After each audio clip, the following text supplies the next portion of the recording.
Bismillahirrahmanirrahim. Assalamualaikum warahmatullahi wabarakatuh. Perkenalkan, nama saya Sayyid Muhammad Khalid Abdul Fattah. NPM saya 241105011863. Saya dari Fakultas Agama Islam, Prodi Pendidikan Agama Islam, semester 1, kelas D. Tujuan dari pembuatan video ini adalah untuk memenuhi kewajiban untuk menyelesaikan tugas PTS dari Bapak Dr. Mukhrij Siddiqi MAG dengan mata kuliah Ulumul Quran, dengan mempresentasikan hasil rangkuman saya pribadi terkait materi Ulumul Quran yang sudah dipresentasikan oleh teman sekelas saya dari kelompok 1 sampai kelompok 5, yang dimana mencakup materi dari penjelasan Ulumul Quran sampai ke pembahasan pengkodifikasian atau pembukuan Al-Quran pada masa Rasulullah Shallallahu Alaihi Wasallam sampai pada masa pasca Utsman bin Affan radhiyallahu anhu. Pertama, penjelasan Ulumul Quran. Ulumul Quran berasal dari kata ulum dan Al-Quran.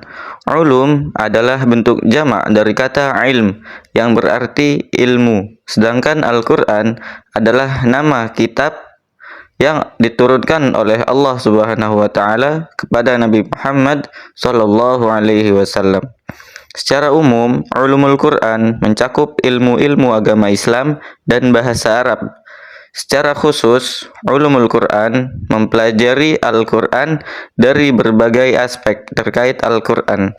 Beberapa ilmu pengetahuan yang termasuk ke dalam Ulumul Quran. Yang pertama, yaitu tafsir.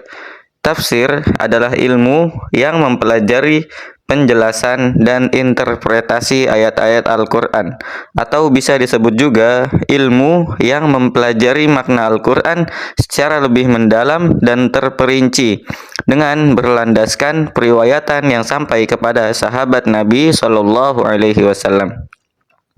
Ada beberapa jenis tafsir, antara lain tafsir bil ma'sur, yaitu tafsir yang mengandalkan riwayat dari Nabi Muhammad sallallahu alaihi wasallam, sahabat radhiyallahu anhum, dan ulama terdahulu.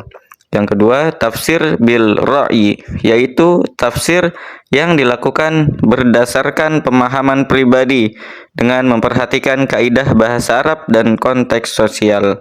Yang berikutnya ada tafsir tematik, yaitu mengelompokkan ayat-ayat yang berkaitan dengan tema tertentu seperti akhlak, hukum, atau kisah para nabi.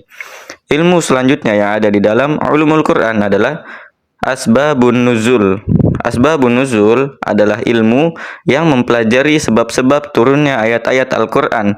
Memahami konteks sejarah dan situasi saat ayat diturunkan sangat penting untuk menginterpretasikan maknanya.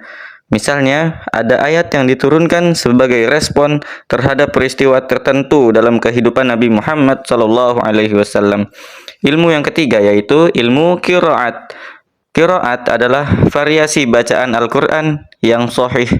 Ada 10 qiraat yang diakui dan masing-masing memiliki cara bacaan yang berbeda. Contohnya, perbedaan dalam pengucapan huruf atau panjang pendeknya vokal. Qiraat ini memiliki sanad yang jelas dan berasal dari para sahabat Nabi Muhammad sallallahu alaihi wasallam. Ilmu yang keempat yang ada di dalam Ulumul Quran adalah makhraj dan tajwid. Makhraj ialah ilmu yang mempelajari tempat keluarnya huruf dalam pengucapan. Memahami makhraj sangat penting untuk melafalkan Al-Quran dengan benar. Kemudian tajwid. Tajwid ialah aturan yang mengatur cara membaca Al-Quran dengan baik, termasuk kaidah panjang pendeknya, harokat, serta sifat-sifat huruf. Tujuannya adalah untuk menjaga keaslian dan keindahan bacaan. Ilmu yang kelima yaitu ilmu nazm. Ilmu nazm mempelajari keindahan dan struktur bahasa dalam Al-Quran. Ini mencakup ilmu balaghah, yaitu ilmu tentang keindahan bahasa, termasuk gaya bahasa, majas, dan retorika. Kemudian yang ada di dalam ilmu nazm ialah ilmu ma'ani, yaitu ilmu yang memahami makna dan pesan yang terkandung dalam ayat-ayat. Kemudian ada juga ilmu badi, yaitu ilmu yang memperhatikan keunikan dan kerapihan dalam penyampaian pesan. Ilmu yang keenam yang ada di dalam ulumul Quran ialah ilmu tentang penulisan mushaf. Mushaf adalah bentuk fisik dari Al-Quran. Ilmu tentang penulisan mushaf mencakup sejarah penulisannya, yaitu bagaimana Al-Quran ditulis dan disusun setelah wafatnya Nabi Muhammad SAW.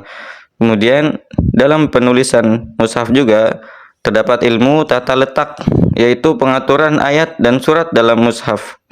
Kemudian juga ada variasi mushaf, yaitu perbedaan antara mushaf yang ada di berbagai belahan dunia, seperti mushaf qiraat, hafs, dan waras. Ilmu selanjutnya yang ada di dalam ulumul Quran adalah ilmu al-hikmah.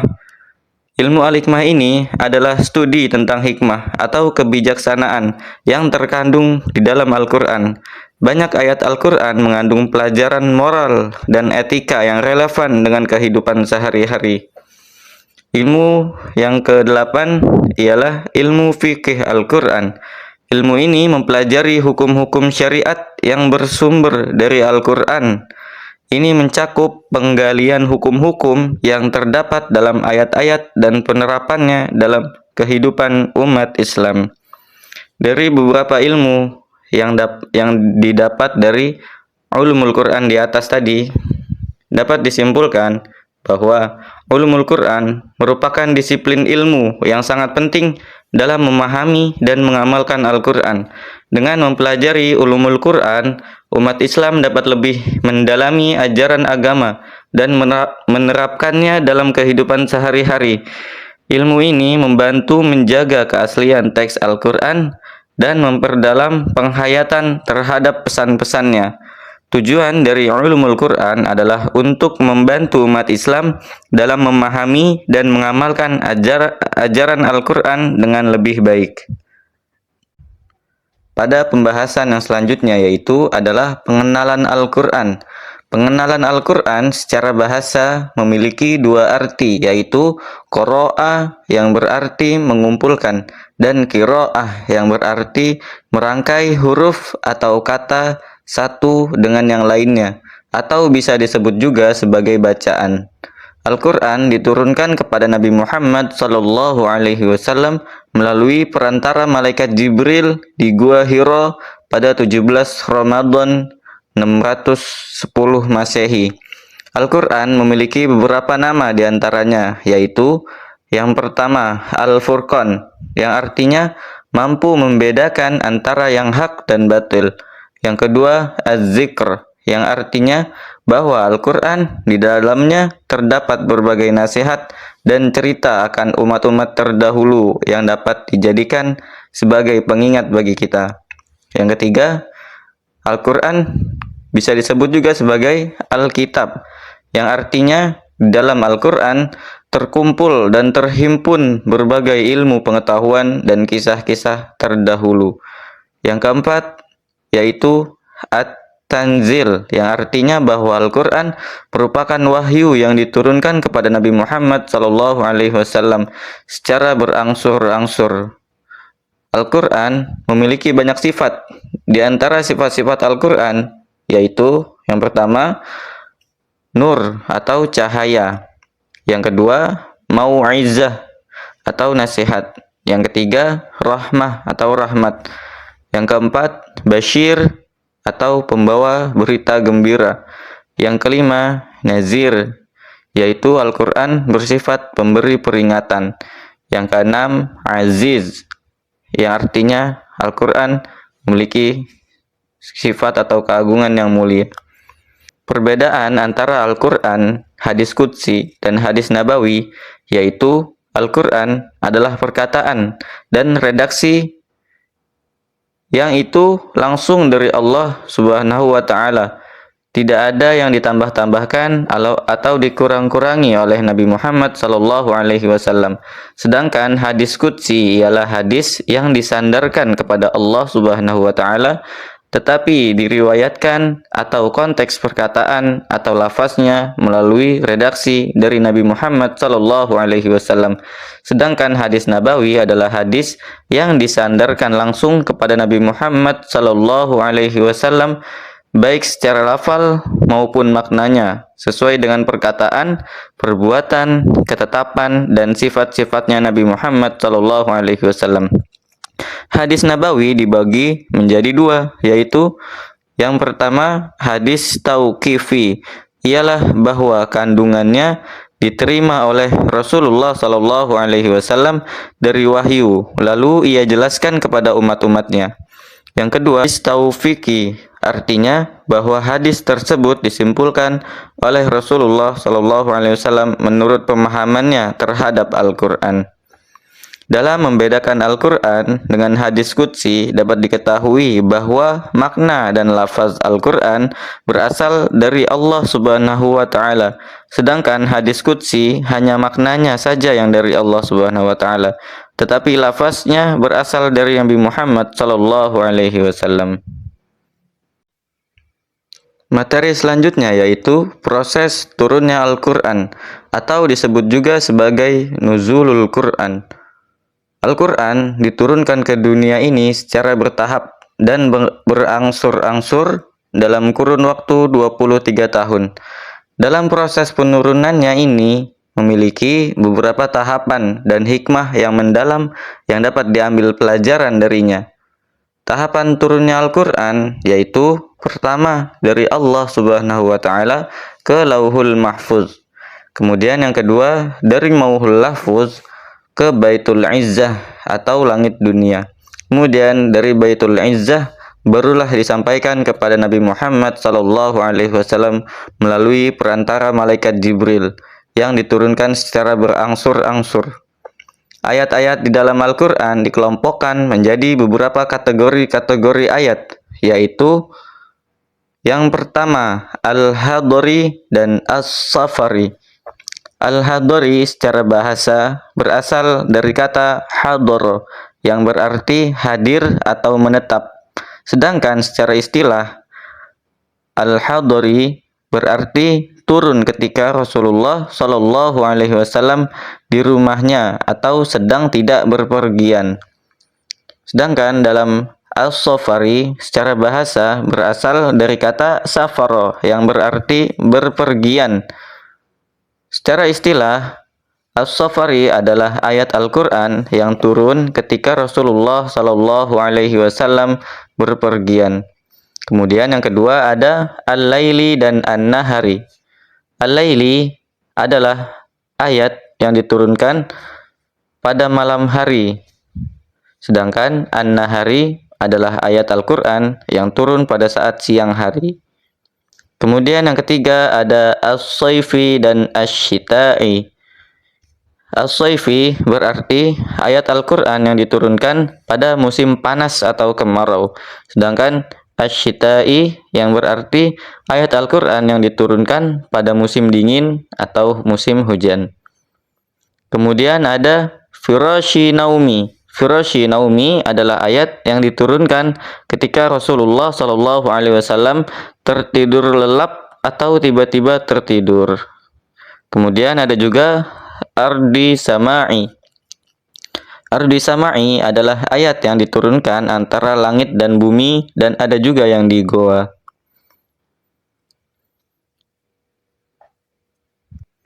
Karena Al-Quran diturunkannya berangsur-angsur atau bertahap, maka ada ayat-ayat yang pertama kali diturunkan.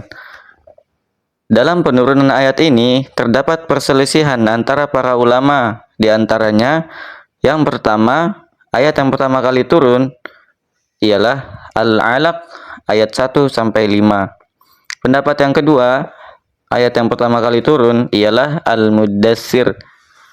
Pendapat yang ketiga, ayat yang pertama kali turun ialah surah Al-Fatihah. Sedangkan pendapat yang terakhir yaitu yang keempat, ayat yang pertama kali turun ialah Bismillahirrahmanirrahim. Sedangkan ayat yang terakhir kali diturunkan Juga terdapat perbedaan di antara para ulama. Yang pertama adalah surat An-Nisa ayat 110 sampai 112. Pendapat yang kedua yaitu surat Al-Baqarah ayat 159. Pendapat yang ketiga yaitu surat Al-Maidah ayat 1 sampai 5. Pendapat yang keempat surat Al-Qiyamah ayat 1 sampai 3. Sedangkan pendapat yang kelima yaitu surat At-Taubat ayat 109. Beberapa kesimpulan yang dapat kita simpulkan dari penjelasan tersebut ialah nuzulul Quran merupakan peristiwa penting dalam sejarah Islam yang menandai turunnya Al-Quran kepada Nabi Muhammad SAW. Peristiwa ini memiliki makna yang mendalam bagi umat Islam karena Al-Quran berfungsi sebagai pedoman hidup dan sumber inspirasi bagi manusia. Memahami nuzulul Quran membantu kita untuk lebih menghargai dan memahami Al-Quran sebagai wahyu Allah Subhanahu wa Ta'ala yang diturunkan untuk kebaikan umat manusia, terutama umat Islam. Materi selanjutnya yaitu pengkodifikasian atau pengumpulan wahyu Al-Quran dari masa Rasulullah SAW sampai kepada masa pasca Utsman bin Affan radhiyallahu anhu. Pengumpulan Al-Quran atau kodifikasi dimulai sejak masa Rasulullah SAW, bahkan sejak awal turunnya Al-Quran.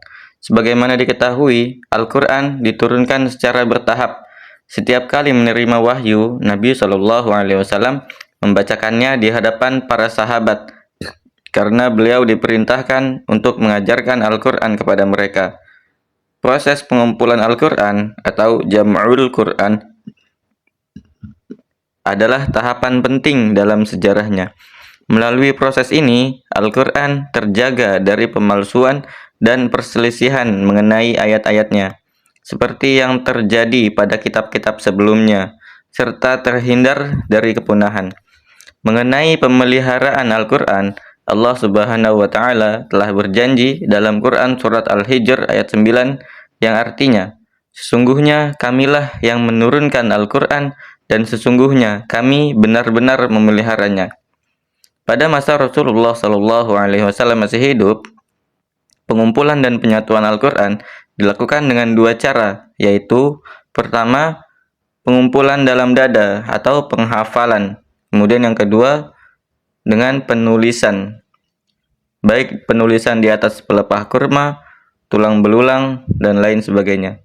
Selain itu, Rasulullah SAW juga mendorong para sahabat untuk memberantas kebutaan huruf pada kaum muslimin dengan cara memberikan penghormatan dan penghargaan kepada orang-orang yang sudah pandai baca dan tulis.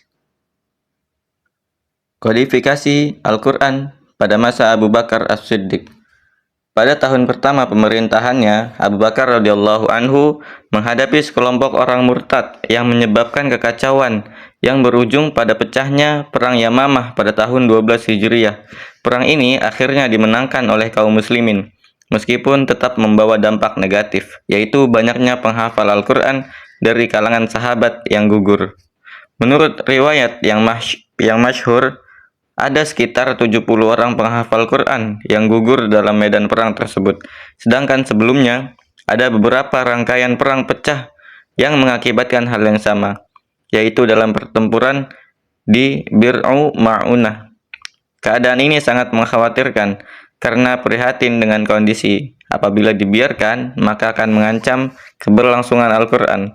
Umar bin Khattab segera menemui Abu Bakar yang sedang menjabat sebagai khalifah pada masa itu, yang sedang dalam keadaan sakit. Umar mengusulkan untuk segera menghimpun atau mengumpulkan Al-Quran yang sementara ini berserakan di sejumlah sahabat dan dihafal, karena khawatir akan lenyap seiring banyaknya para penghafal yang gugur dalam medan pertempuran.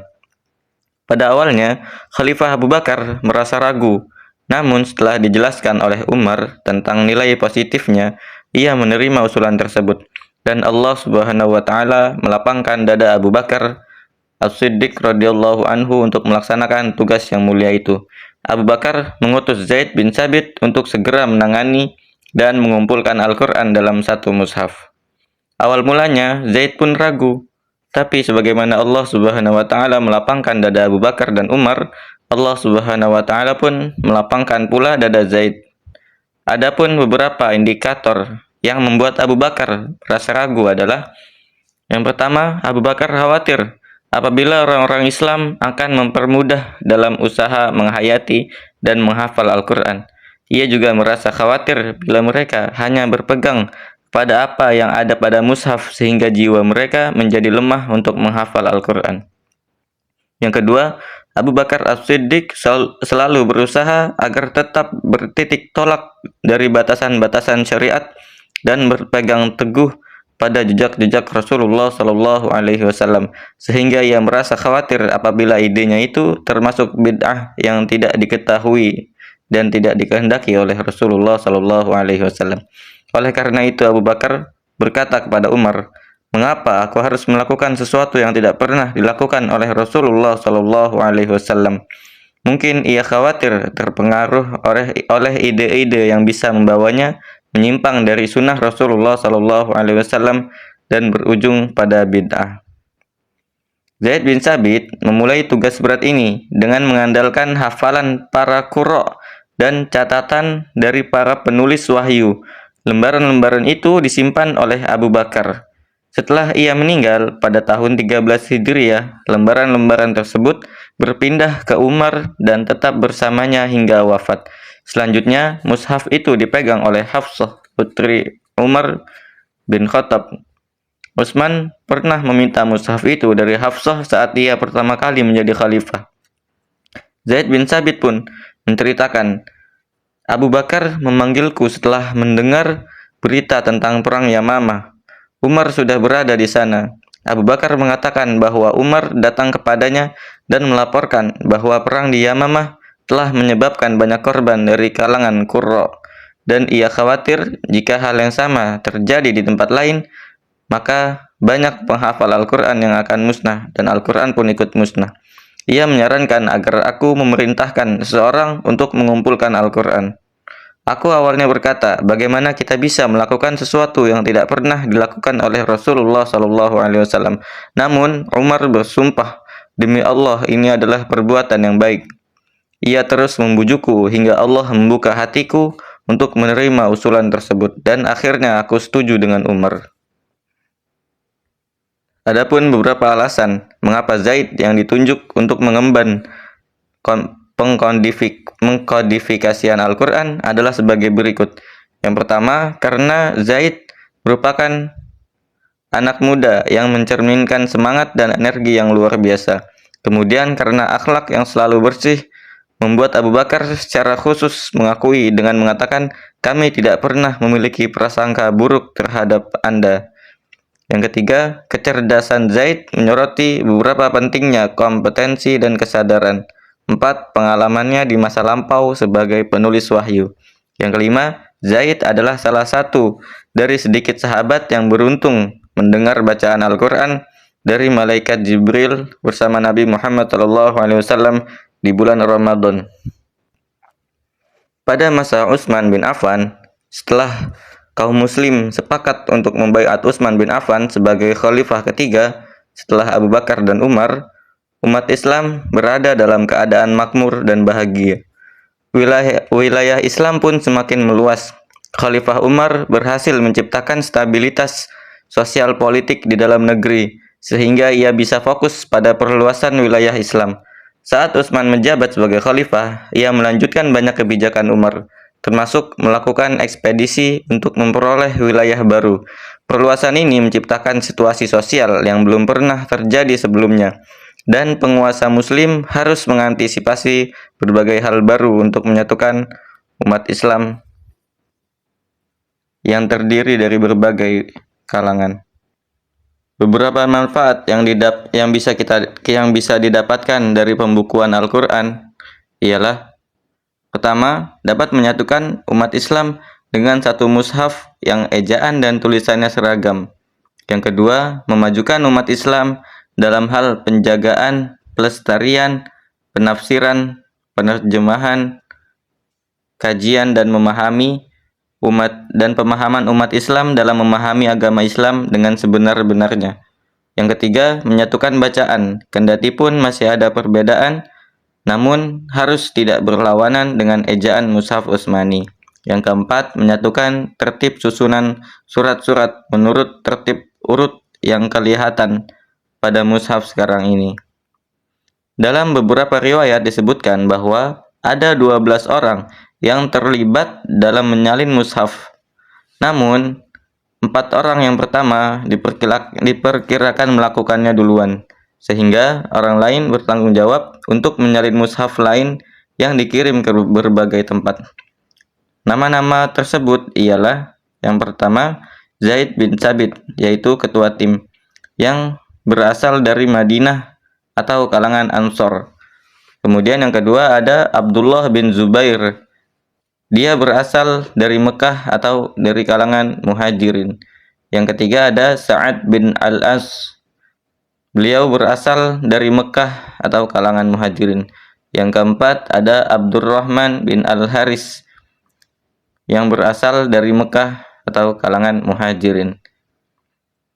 Pada masa Ali bin Abi Thalib radhiyallahu anhu, atau bisa disebut juga sebagai pasca Utsman bin Affan radhiyallahu anhu, sahabat Nabi yang paling memahami Al-Qur'an. Al-Qur'an dikumpulkan dalam satu mushaf sesuai urutan penurunannya. Dalam waktu kurang dari 6 bulan sebelum wafatnya Rasulullah Shallallahu Alaihi Wasallam, Ali bin Abi Thalib menyelesaikan penulisan Al-Qur'an. Dia dianggap sebagai orang pertama yang menulis Al-Qur'an setelah wafatnya Rasulullah Shallallahu Alaihi Wasallam, karena dia mengumpulkan Al-Qur'an sesuai wasiat Nabi dengan menambahkan kronologi dan tempat penurunan ayat. Menurut Ibnu Al-Nadim, setelah Rasulullah Shallallahu Alaihi Wasallam meninggal, Ali bin Abi Thalib bersumpah untuk tidak meninggalkan rumah Nabi hingga penghimpunan Al-Qur'an selesai, yang dilakukan dalam waktu 3 hari. Meskipun menghimpun Al-Qur'an dalam waktu 3 hari tampaknya tidak mungkin, tetapi Ali bin Abi Thalib berhasil melakukannya. Selain itu, Ali bin Abi Thalib memerintahkan Abu Al-Aswad Ad-Duwaili untuk membangun kaidah-kaidah bahasa Arab pada masa kekhalifahannya. Ini dianggap sebagai dasar dari ilmu i'rab atau nahwu. Kodifikasi atau pengumpulan Al-Qur'an dilakukan dalam 3 tahap. Yang pertama, pada zaman Rasulullah Shallallahu Alaihi Wasallam. Yang kedua, pada masa Khalifah Abu Bakar As-Siddiq. Dan ketiga, pada masa Khalifah Utsman bin Affan. Beberapa kesimpulan yang dapat kita ambil dari pemaparan di atas ialah kodifikasi atau pengumpulan Al-Qur'an dilakukan dalam 3 tahap. Yang pertama, pada zaman Rasulullah Shallallahu Alaihi Wasallam. Yang kedua, pada masa Khalifah Abu Bakar As-Siddiq. Dan yang ketiga, pada masa Khalifah Utsman bin Affan. Pada zaman Nabi Muhammad Shallallahu Alaihi Wasallam, pengumpulan Al-Qur'an dilakukan melalui 2 cara, yaitu dengan penghafalan atau mengumpulkan Al-Qur'an dalam ingatan, dan penulisan, yaitu mencatat Al-Qur'an pada alat tulis yang tersedia pada saat itu, yang dilakukan oleh Nabi dan para sahabatnya. Kemudian pada masa Khalifah Abu Bakar, pengumpulan Al-Qur'an dilaksanakan karena banyaknya hufaz yang gugur dalam perang, sehingga dikhawatirkan akan terus berlanjut dan mengakibatkan punahnya hufaz dan Al-Qur'an. Pengumpulan dilakukan dengan mengumpulkan tulisan dan catatan Al-Qur'an dari para sahabat untuk dijadikan satu mushaf. Sementara itu, pada masa Khalifah Utsman bin Affan, pengumpulan Al-Qur'an dilakukan dengan menyalin dari mushaf Abu Bakar ke dalam satu mushaf dengan satu dialek atau satu jenis bacaan, yaitu bacaan Quraisy. Langkah ini diambil karena adanya banyak dialek yang menyebabkan konflik dan perselisihan.